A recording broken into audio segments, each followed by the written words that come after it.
Setelah pertanyaan orang terakhir selesai, Zhao Wuling melihat sejumlah besar surat tanah di tangannya. Tiba-tiba, saya sangat gembira. Terima kasih semua.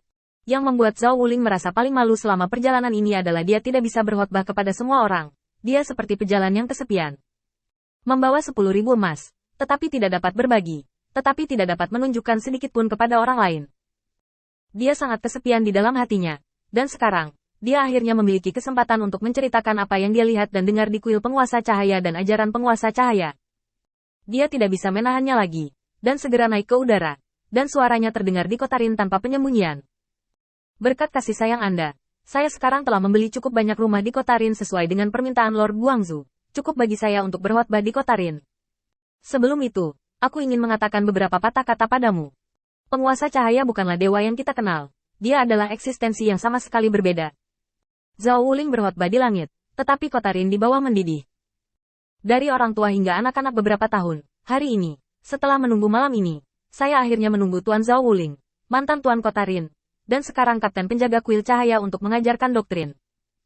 Bisa dikatakan gang kosong bagi ribuan orang, dan sangat makmur.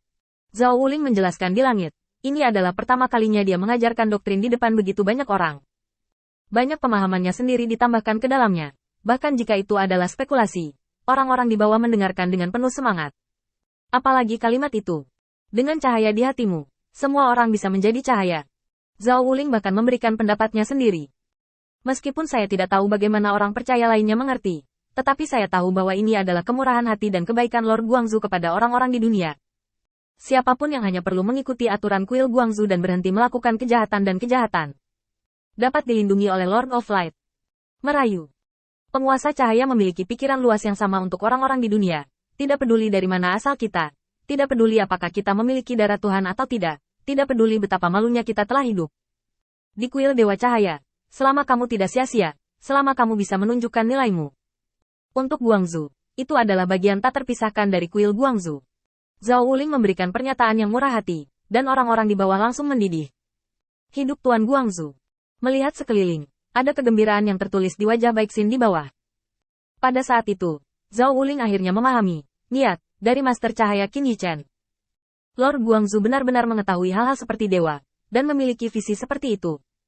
Saya tidak diizinkan untuk mengajarkan doktrin Lord Guang sebelumnya, tepatnya untuk saat ini.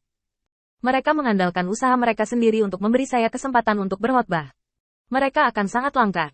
Selama mereka mau melakukan ini, itu berarti kemungkinan keberhasilan misi akan sangat meningkat.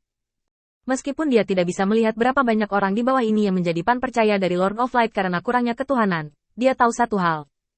Seperti ini, setidaknya 70% dari pan percaya berada di adegan yang menarik kegemparan semua orang. Ini sudah lebih baik daripada ketika Ares berkhotbah. Saya tidak tahu berapa kali lebih baik. Langit bergemuruh dengan ombak.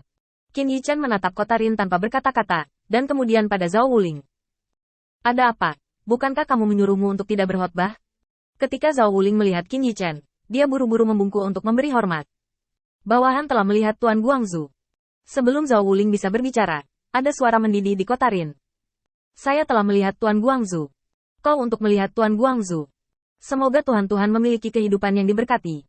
Qin Yichen tidak bisa mendengar suara berantakan yang datang dari bawah.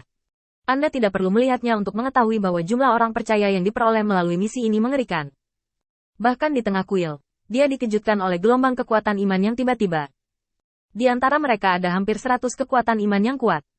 Ini juga berarti bahwa hampir 100 orang telah menjadi orang percaya yang setia di kuil Dewa Cahaya. Perubahan seperti itu menyebabkan Qin Yichen cepat bangun dan mencari orang-orang yang berdakwah di desa. Setelah mengetahui bahwa bukan mereka yang berdakwah, kemudian dia teringat bahwa ada orang lain seperti Zhao Wuling. Datang segera, tapi sudah terlambat sekarang. Di mata Qin Yichen, orang-orang ini penuh dengan kecemerlangan emas gelap dari para pengikut Lord of Light. Ini sudah 10 spektrum terpisah. Bahkan di medan bintang yang dikendalikan oleh Battle Secret Hall, tidak ada kota yang dapat menjamin bahwa setiap orang yang tinggal di sini adalah orang yang percaya pada Battle Secret Hall. Ada lebih atau kurang orang percaya kuil lainnya. Tetapi sekarang, ketika Anda melihatnya, itu penuh dengan kecemerlangan emas, dan Anda tidak dapat melihat kotoran apapun. Setiap orang telah menjadi orang percaya mereka sendiri. Apakah hanya karena Zhao Wuling mengajarkan doktrin di sini? Qin Yichen menggosok dahinya tanpa daya. Setelah waktu yang lama, dia menatap Zhao Wuling dan suaranya sangat rendah. Apa yang kau katakan pada mereka?